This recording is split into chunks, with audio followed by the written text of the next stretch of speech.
media right now. Country's armed forces. Since leaving the Navy, I've been involved in various successful businesses, both in this country and abroad. I'm making this statement to set the record straight about the involvement of the Biden family, Vice President Biden, his brother Jim Biden, and his son Hunter Biden, in dealings with the Chinese. I've heard Joe Biden say that he's never discussed business with Hunter. That is false. I have firsthand knowledge about this because I directly dealt with the Biden family, including Joe Biden.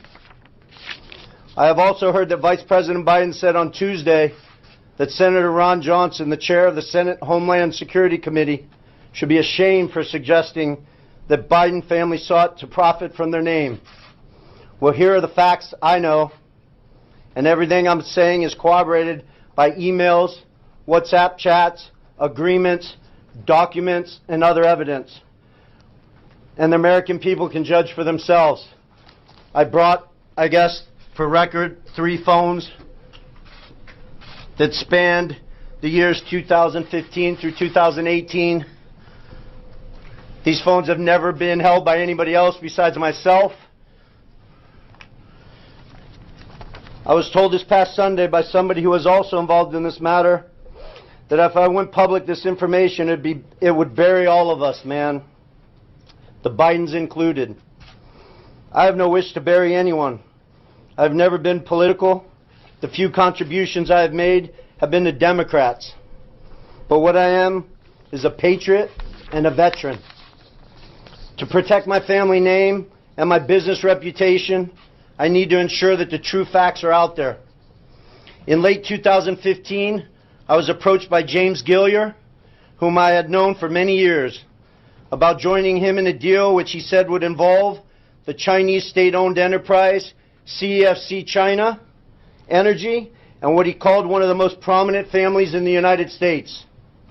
I was informed first by Gilliar and then by Hunter Biden and by Rob Walker, who was working with the Bidens, that the Bidens wanted to form a new entity with CFC, which was to invest in infrastructure, real estate, and technology in the U.S. and around the world. And the entity would initially be capitalized with $10 million and then grow to billions of dollars of investment capital. After months of discussion, I agreed at Gilliar and Hunter Biden's request to become CEO of the entity to be called Sinohawk. Sino representing the Chinese side, Hawk representing Hunter Biden's brother Bo's favorite animal. And between February and May 2017, we exchanged numerous emails, documents, and WhatsApp messages concerning Sinohawk and its potential business. On May 2nd, 2017, the night before Joe Biden was to appear at the Milken Conference, I was introduced to Joe Biden by Jim Biden and Hunter Biden. At my approximately hour-long meeting with Joe that night, we discussed the Biden's history, the Biden's family business plans with the Chinese, with which he was plainly familiar, at least at a high level. After that meeting, I had numerous communications with Hunter, Walker, Gilliar, and Jim Biden regarding the allocation of the equity ownership of Sinohawk. On May 13, 2017, I received an email concerning allocation of equity, which says 10% held by H for the big guy. In that email, there's no question that H stands for Hunter, big guy for his father, Joe Biden, and Jim for Jim Biden. In fact, Hunter often referred to his father as the big guy or my chairman. On numerous occasions, it was made clear to me that Joe Biden's involvement was not to be mentioned in writing, but only face-to-face.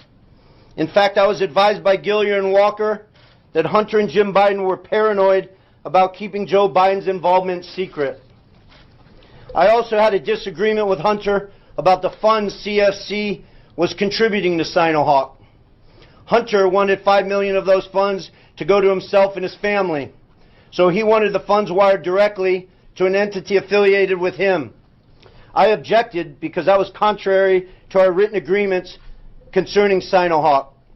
He said, referring to the chairman, his father, that CFC was really investing in the Biden family, that he held the trump card and that he was the one putting his family legacy on the line. He also said to me on May 17th, 2017, that CFC wanted to be my partner, to be partner with the Bidens. During these negotiations, I repeated to Hunter and others that Sinohawk could not be Hunter's personal piggy bank.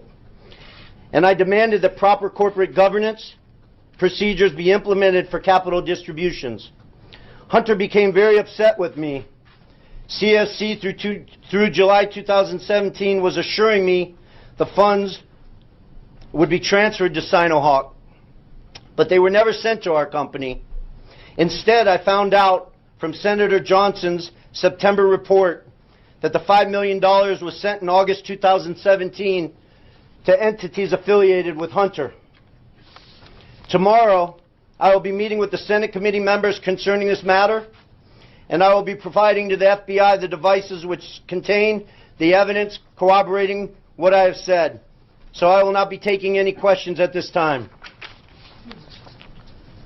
Do you have any evidence that... You will be taking questions? I will not be taking questions at this We're time. going to ask them anyway. Can you tell us a little bit more about this evidence that you're giving to the FBI? The evidence sits on these 3 phones. I don't want to go into anything any further. This will all be discussed with Senator Johnson and his committee, and the American people can decide what's fact. Who paid for you to be here?